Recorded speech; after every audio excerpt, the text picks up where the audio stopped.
This is part 1 in a 2-part series. This series discusses domestic violence, crime scenes, and murder. Listener discretion is advised.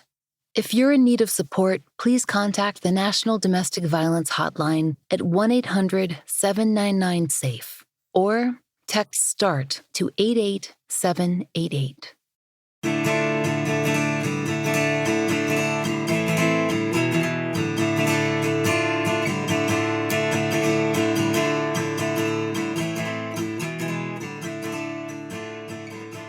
This is The Fall Line.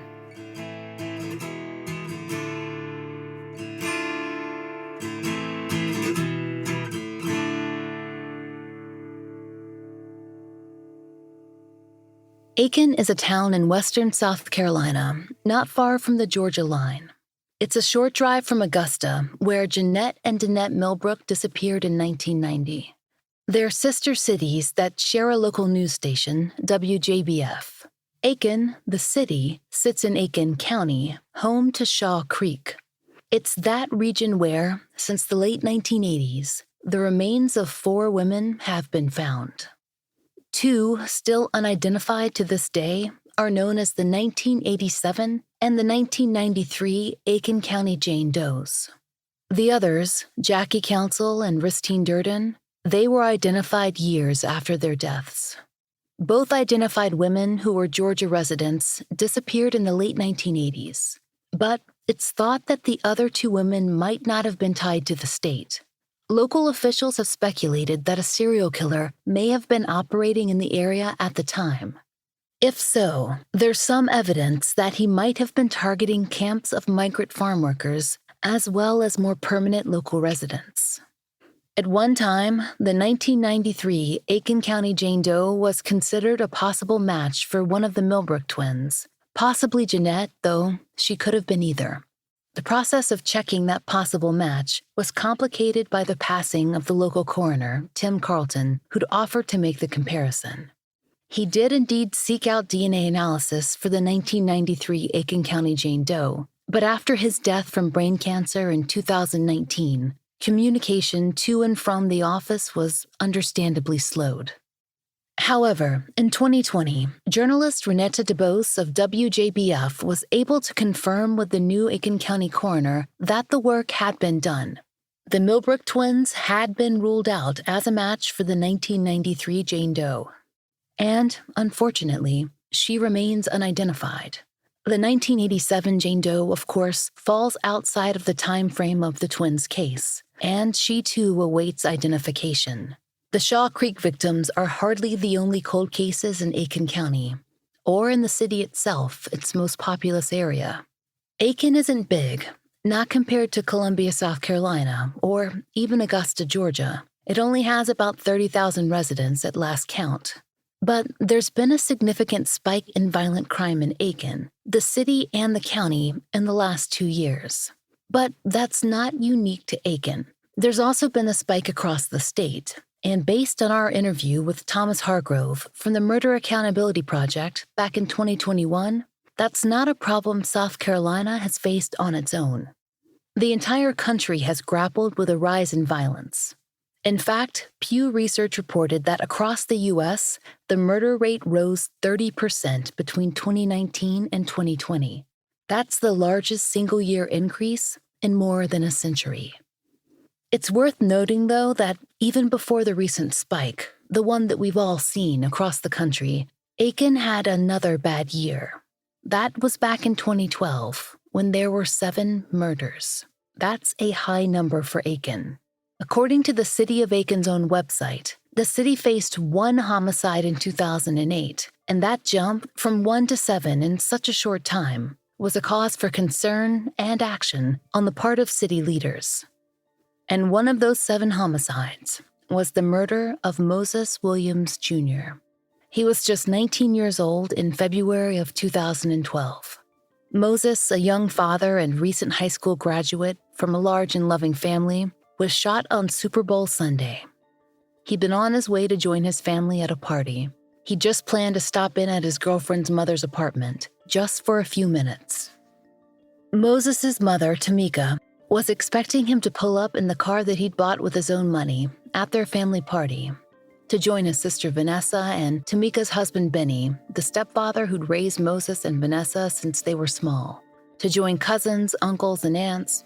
They were all expecting Moses, nicknamed Fat Man as a chubby baby, to turn up with a smile, the first great-grandchild of the family, beloved by everyone. Instead, they heard gunshots echoing in the distance. Timica was outside smoking a cigarette when she heard the blasts. Moments later, her phone rang. Someone told her, "You need to get to Han Village. Fat Man's just been shot." Timica couldn't wait for her daughter Vanessa to find the car keys. She broke into a run. At Arizona State University, we're bringing world-class education from our globally acclaimed faculty to you.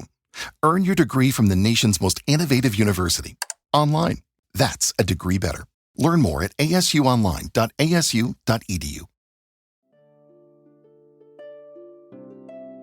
We first heard Moses Williams Jr.'s story when our friend and colleague Renetta DeBose covered his murder on WJBF's Cold Case Project.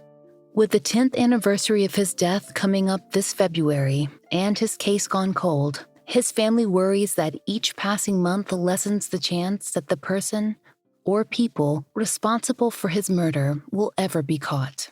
According to Cold Case Project, Moses was shot while he was sitting in the driver's seat of his car outside an apartment at the Han Village complex in Aiken.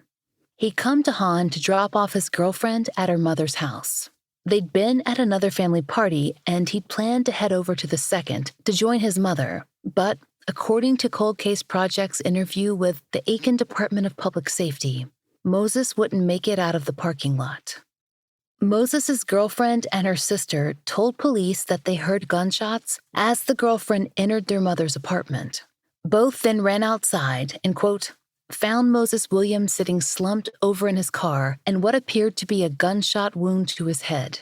Nearby neighbors there heard the gunshot too, but they also heard someone run by their bedroom window, hop inside a vehicle, and leave the area in a hurry.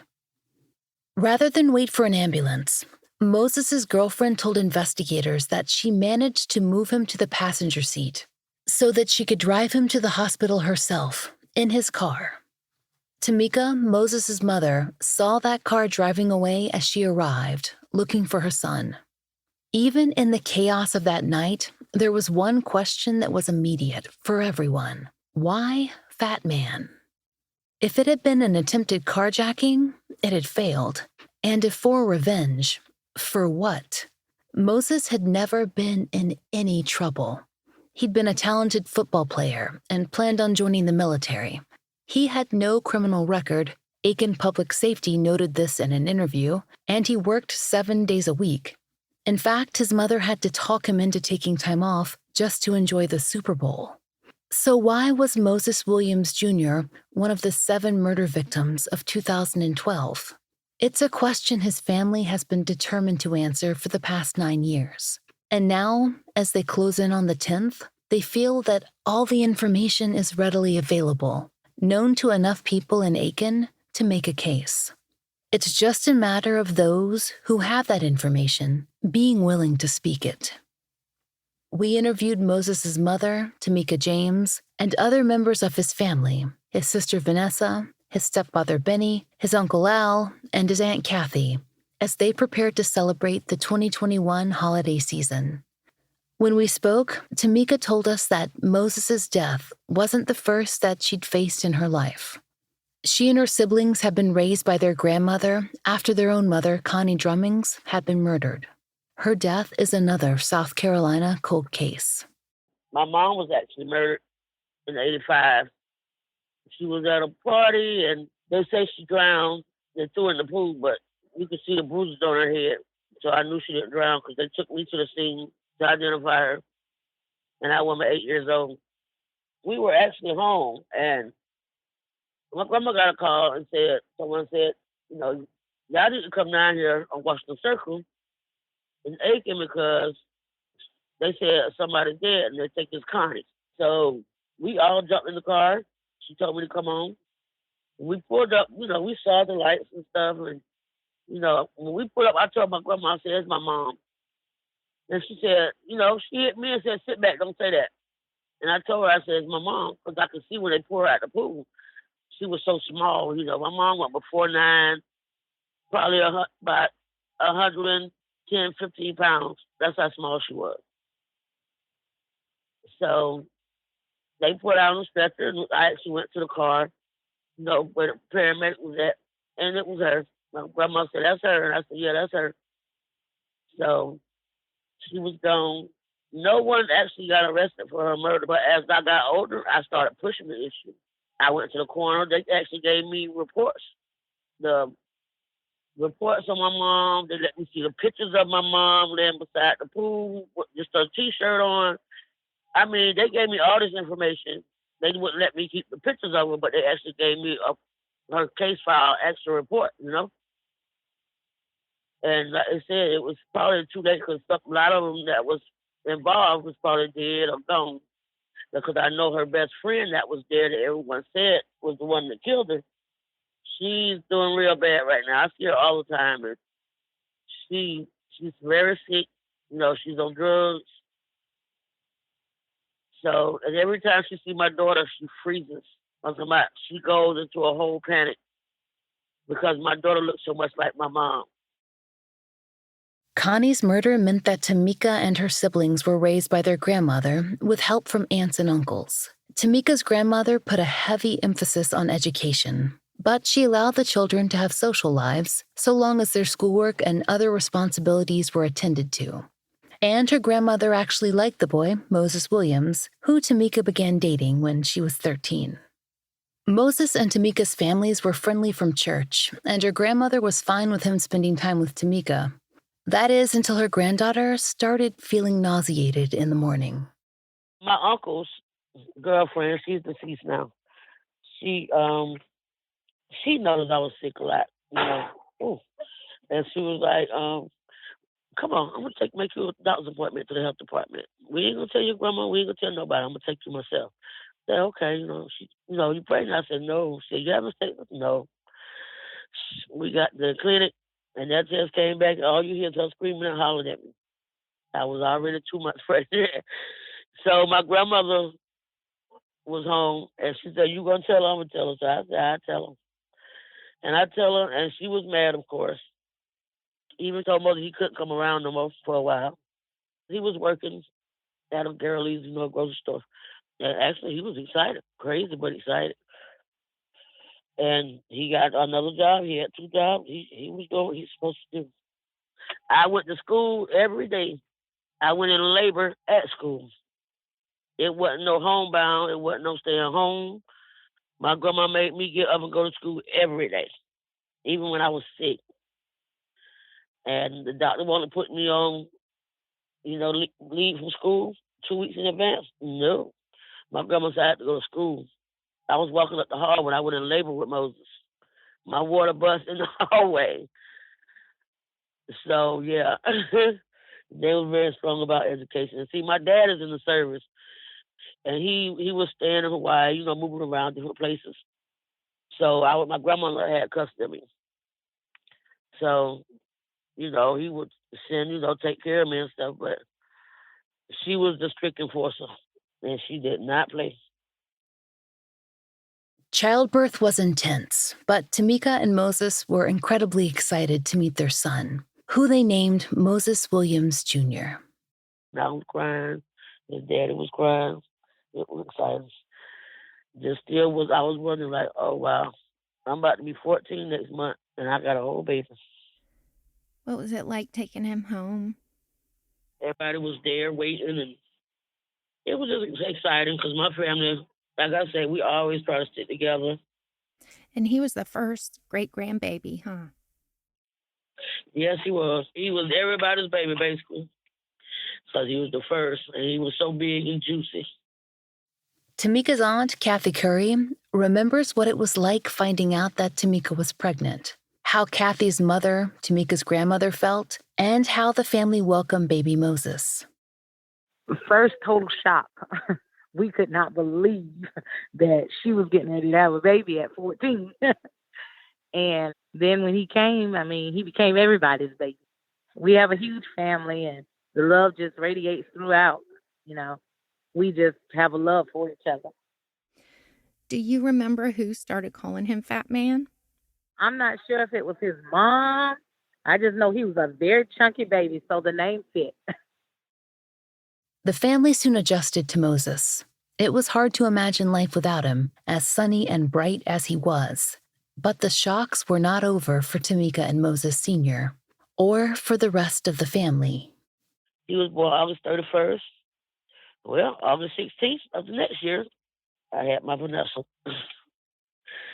And I didn't even know I was pregnant with her.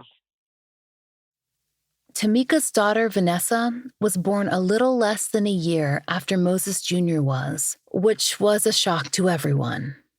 Timica hadn't looked pregnant. She'd continued to have regular menstrual cycles. In fact, if her water hadn't broken at 7 months after an injury which sent her into premature labor with Vanessa, it's likely she would have gone full term without knowing she was pregnant at all. After that injury, with blood and fluid soaking her clothes, her family rushed her to the emergency room, still with no idea what was happening. When her aunt, who'd taken her to the hospital, was told that her niece was in labor, she couldn't believe it. After Vanessa's sudden emergency birth, they all realized Timica's grandmother was out of town at the time, and she'd have to be told too. So the next day, I'm laying in the hospital bed, and I turned over. I thought it was a dream. I turned over, and she was laying there, and I looked, and I said, oh, my God, my grandma's going to kill me. Because remind you, I'm just not going on 15 years old. With 2 kids now. So my aunt came there. She said, you finna call your grandma right now and let her know. I hesitated on calling because I knew she was about to get me. So I called to Jersey and I called my grandma. And I told her, I said, Grandma, I just had another baby. She said, what? I said, yeah. She said, where you had a baby at? I said, I just had the baby last night. She said, no, you didn't. You weren't pregnant. I said, Grandma, I didn't think I was pregnant either, but I just had a baby. She said, I'm on the next flight home. So the next day I got home, my grandma was there waiting. And I just knew she was about to kill me.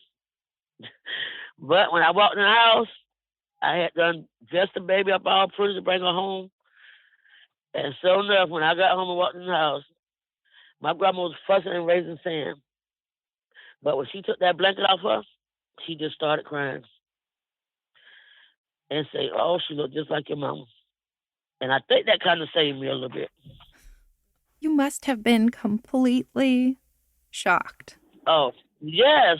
I'm talking about completely. And Moses was completely shocked.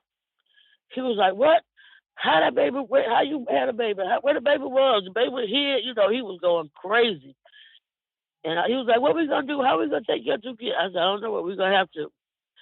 So I started working a summer job, doing free lunches for the kids, working at the schools, serving free lunches and stuff. And he was working 2 jobs.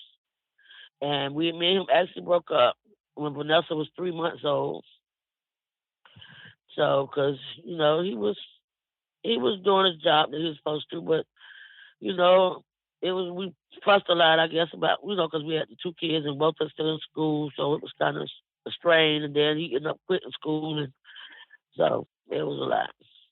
But today we are still real good friends. Timica went on to finish school and a certified nursing assistance program, all while raising 2 children who were born less than 12 months apart. Meanwhile, Vanessa and Moses grew up to be extremely close. They were always together in the same grade at school. Vanessa told us what it was like to have a big brother who was almost like a twin. We used to always, play basketball a lot, even play football a lot, and I was the only girl, that was out there playing with the boys, and it's like my brother, it was like he was teaching me how to do all the things that, he was doing too, as well. So, it was a good life growing up together. So people always asked you, oh, are y'all twins? All the time. And sometimes, when we got in middle school, they didn't even know it was brothers and sisters until we told them. And they was like, oh, man, it's been all these years, because we always had the same classes, no matter middle school, high school, was always in the same classes and everything. So A lot of people really didn't know until we told them because it was like we was night and day. Timica said that Moses was an easy child. Close to her, no trouble at school, except that he would get homesick and he would ask for his mom. She remembered that his teachers would mention how often he asked for her, and that it was an early sign of how close their relationship would be throughout Moses's life. Oh, they would say he was very smart. He was quiet. He wouldn't really talk. He used to cry for me a lot. So some days I would go sit in class with him.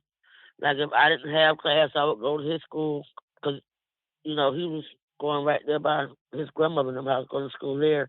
And when I couldn't, Moses would go to the school. And a lot of times my husband would go up there. So he was kind of comfortable, but like I say, he was just so attached to me. When I say he was a mama's boy, he was a mama's boy. He wouldn't sleep nowhere else but in the bed with me and my husband. Even I had to have surgery. I had some fibers and stuff. And when I was in the hospital, I had to stay in the hospital. I couldn't stay home. I had to stay in the hospital for my surgery. And this boy would actually come to the hospital when he got out of school, stay in the hospital with me all day. He would actually bathe me. He would tell the nurse, "You ain't got to watch my mama. I watch my own mama. Y'all don't watch my mama right." So he would want to bathe me.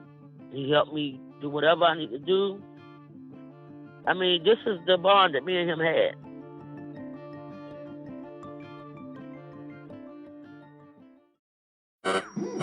We interrupt this program to bring you an important Wayfair message. Wayfair's got style tips for every home. This is Styles McKenzie helping you make those rooms sing. Today's style tip. When it comes to making a statement, treat bold patterns like neutrals. Go wild, like an untamed animal print area rug under a rustic farmhouse table from Wayfair.com. Arr, fierce. This has been your Wayfair style tip to keep those interiors superior. Wayfair, every style, every home.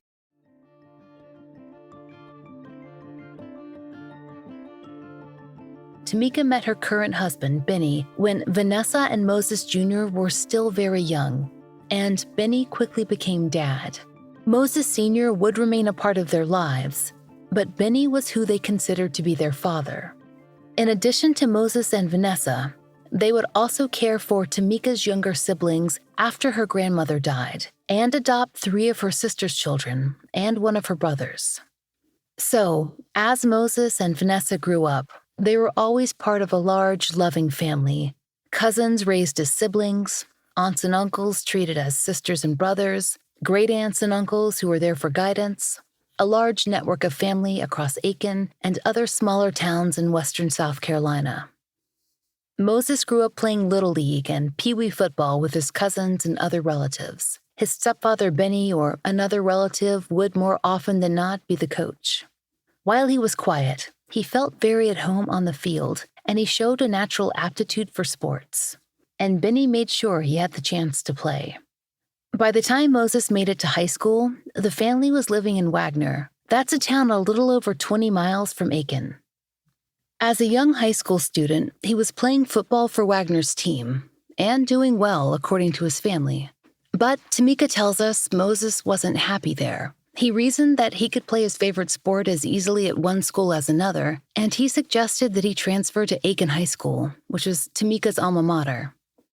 He was like, "Mom, when it's time for me to graduate, I want to go to Aiken High. I want to go to Aiken High because that's where you graduated from." So I promised him, "Okay, we'll move to Aiken so you can graduate from Aiken High." And that's what we did, which is a regret that I have right now today because I felt like I should, if I had never moved to Aiken. But they say God got timing for everything. So he did go. He did graduate. And he had said when he got out of high school, he was going to the service. He wasn't no bad kid in school. He was stayed to himself. He didn't get in no trouble. And I guess that's when he met his girlfriend. I didn't really know much about her family, just about what people were saying, that they were a lot of trouble. They liked to start trouble and all kinds of stuff. And, I never knew them like that, And when she was coming around, she seemed like she was a nice girl, even though she was older than him. I was like, well, you know what? He done graduated. He grown. He got a job. He kept a job. So he was like, Mom, she ain't got nowhere to stay because she stayed with us for a little while. So I was like, okay, that's fine, you know. But then they was always arguing and fighting. And she would hit him, and he would never hit her back. Because I always told him, you never put your hands on a woman. Timica alleges that she actually witnessed Moses's girlfriend hitting him, and that she told her that she needed to leave the house. Moses reportedly tried to intervene, saying that his girlfriend had nowhere to go, but Timica told us that she wouldn't have someone who abused her son in her home. So, according to Timica, Moses then decided to move out and get his own place. And just a note, these events are alleged. We didn't speak to Moses's girlfriend for this series and don't have police reports concerning these incidents. He went and got his own trailer. He was 18 years old. He had his own place. He was working 7 days a week. He was never at home. This boy worked. He went and got a car, a nice car. And he was like, Mom, you ain't got to pay for nothing. I'll make sure I pay all my payments and stuff. And I was like, well, you grown, you 18, you doing it, you get it, you know. You can do it. That's what I always teach you. Try to go out there and get it on your own. So he found a place, and his girlfriend moved in with him. I mean, that all they did was argue and fight. So I tried to stay out their relationship. I told her, I said, I don't care what y'all do, y'all live together. The only problem you would have with me if something happened to my son. Don't let nothing happen to my son.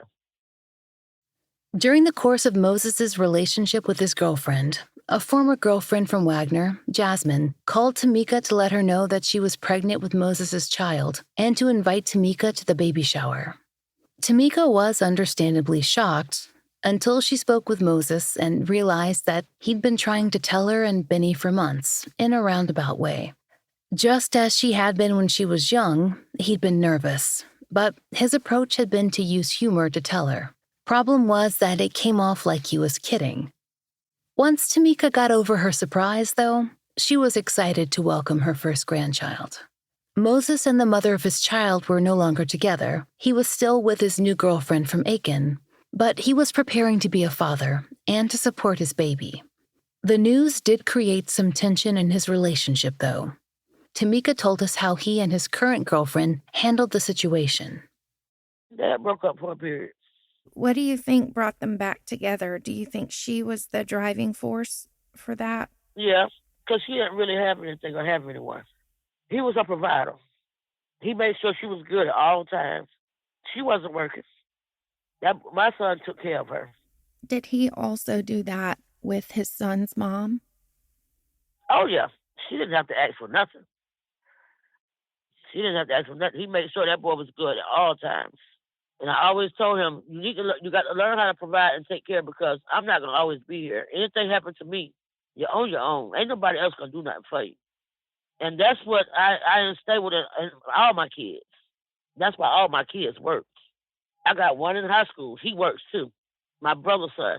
Yes, I let them know I'm not going to take care of you. I only take care of your needs, not your wants.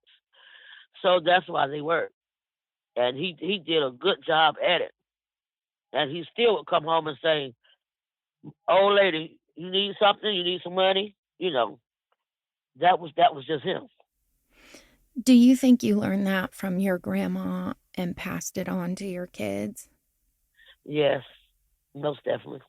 Because my grandmother, you can be homeless, you ain't had nowhere to sleep. If you come knock on the door and say, babe, can I stay here tonight? She'll say, go get a cover out the closet, make your bed on the floor. That's the type of person she was. So he was working hard, 7 days a week. 7 days a week. That weekend he got killed. I asked him to take that weekend off because we were having a Super Bowl party.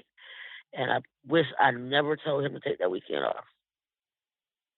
And I was just telling him, I was like, you're working too much, you know. You done been working 7 days a week for 3 months. Take this weekend off. We having a Super Bowl party. You know, want my kids there, you know. And he got killed Super Bowl night. February of 2012. Moses Williams Jr. had graduated from high school that past May and turned 19 a few months later. His son was now a year old, and according to Timica and the rest of Moses's family, Moses loved being a father. Things were going well, and the only dream he hadn't realized so far was his plan of joining the military. According to the Cold Case Project, Moses had originally set his sights on the Navy. In an interview, Timica told Renetta DuBose, quote, "His grandfather, my dad, retired from the Navy, so he always wanted to go into the service. Until he started meeting girls. And like every young boy, let the girl get into their head. So he didn't go." Aside from that, though, it seemed like things were going well for Moses, even if things with his girlfriend had been on and off. With him out of the house, Timica no longer knew if they were fighting like they once had. She only knew that February, they were together, and that Moses planned to take her to one family's Super Bowl party before meeting Timica and the rest of the family at Uncle Al's house. That's Al Thomas, the brother of Kathy Curry, who you heard from earlier. All Moses had to do was drive over to Han Village, where his girlfriend's mother lived, and drop off his girlfriend. They'd make a quick stop at a convenience store first. They planned to pick up cigarettes for Moses's girlfriend's sister and drop those off along with a plate for her mother. Then Moses would be at Uncle Al's. Moses promised Timica that he'd see her soon. According to the Aiken Standard, Han Village was a public housing complex that was once home to 100 families.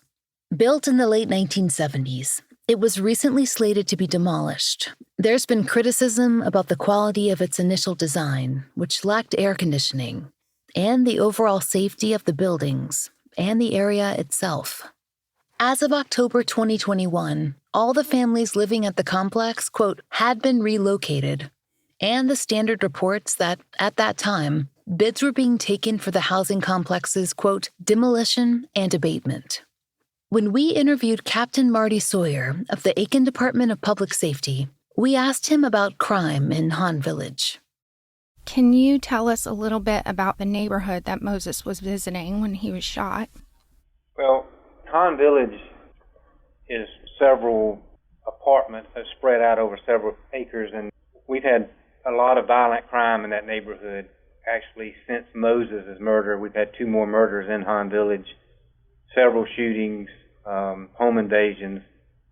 So it's not one of the best neighborhoods in Aiken. Since this death, actually about 6 months ago, Han Village has shut down.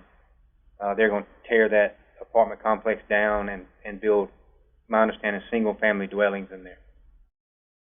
As we said, Moses' reason for being in Han Village that night was to drop off his girlfriend, who brought her mother a plate of food from the first Super Bowl party. It had been another gathering of Moses' family members, and as you'll recall, they'd also picked up a pack of cigarettes for the girlfriend's sister at a convenience store just outside the Han Village complex. He said, "Okay, we're about to leave Uncle Ralph, and we about to drop her mom plate off." I said, okay. So we at my brother's house, just sitting there chilling, having drinks. He got the music going, got the food, So I told him, I said, I'm going to step outside and smoke me a cigarette because, he didn't allow you to smoke in the house. So I said, I'm going to step outside and smoke me a cigarette. He was like, that's fine. So my husband said, well, I'll be out in a minute. I said, okay. As I'm standing on the porch, I heard a gunshot. So I run in the house because it was close. So I run back in the house. It was like, what's wrong? I said, somebody out there shoot. As I run in the house, my phone rings. And it's one of my daughter's best friends. She used to live with me also. So she's considered one of my daughters also. So as the phone, she was like, Mom. I'm like, what? You need to get over here. They say Fat Man just got shot. I'm like, what? What you mean? I just got a phone from Fat Man. She's like, no, Mom. You need to get to Hans Village right now. Over Mama house. They say Fat Man just got shot. I threw the phone down. I'm looking for the keys for the car. I can't find the keys. I'm running up the road. In the middle of the road, trying to get over there. Finally, my daughter pulled up and she's like, Mom, I found the keys. Get in. Jumped in the car. When we turned the corner, all I saw was blue lights. I was like, oh, God, this is going to be bad. So when I got into Hans Village, where he was supposed to be, I didn't see the car. So I'm like, this ain't my son. This got to be somebody else. But his girlfriend's sister coming running from behind the apartment, running up to the car. Let me in. We got to go. Fat Man being shot. I'm like, what you mean? Where's he at? Moses' stepfather, Benny, noticed something odd. Keep in mind that this is his perspective and memory, and not from a police report or account of the case. When we pulled up, his girlfriend's sister, she was coming out of the woods, and the girlfriend had already taken him to the hospital. I was trying to figure out, why was she coming out the woods? She said she chasing a guy that just shot him, but why is you coming out of the woods chasing somebody with no gun, no weapon or nothing, but you chasing behind a guy that just shot somebody in the head? That's kind of crazy to me, you know?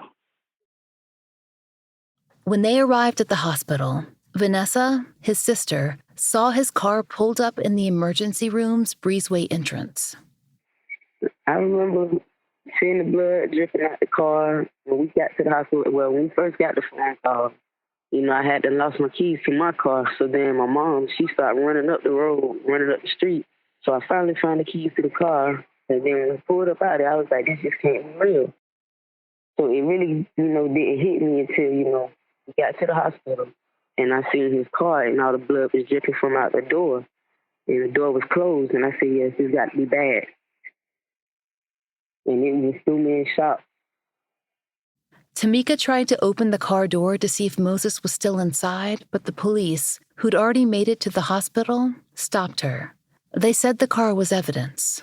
But by that time, Timica had realized Moses wasn't there, and she began to run again. I'm running through the hospital.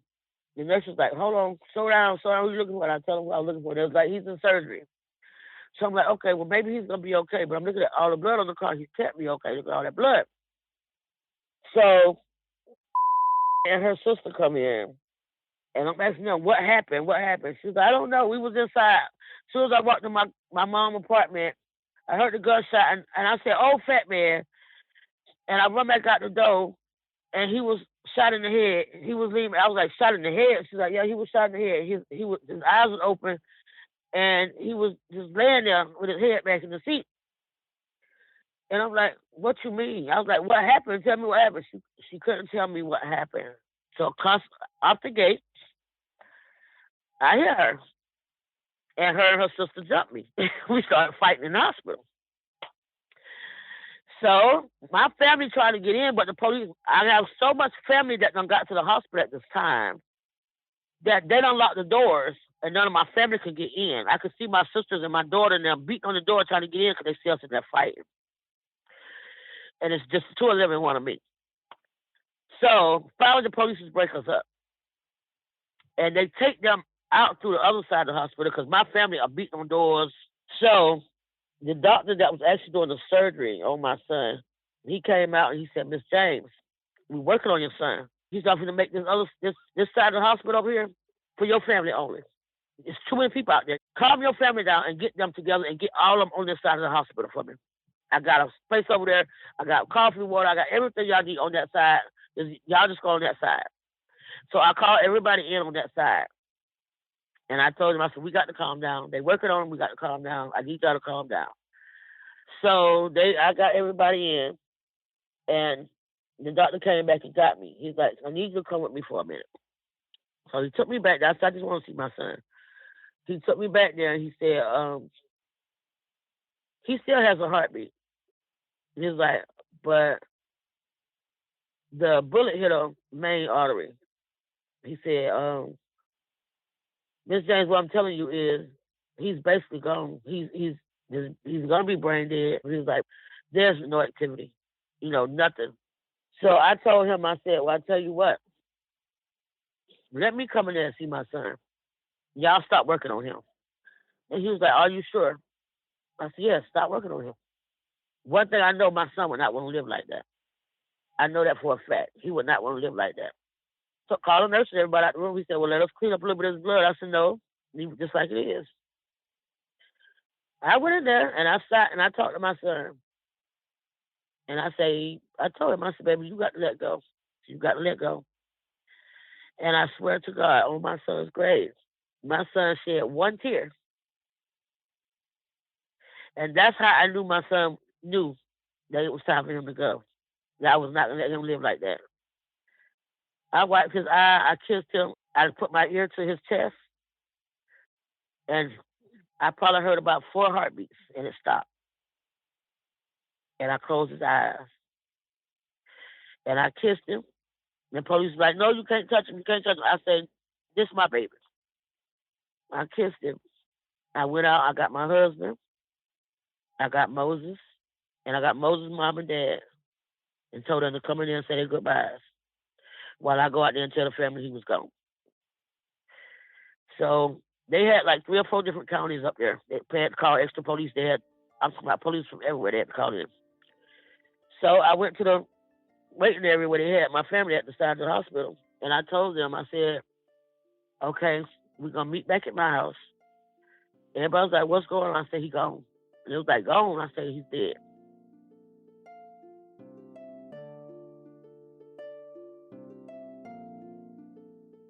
Next time on The Fall Line, we pick up at Moses Williams Jr.'s death, the pivotal moment for Timica and her family, and their immediate push to discover who shot him at Han Village, and why.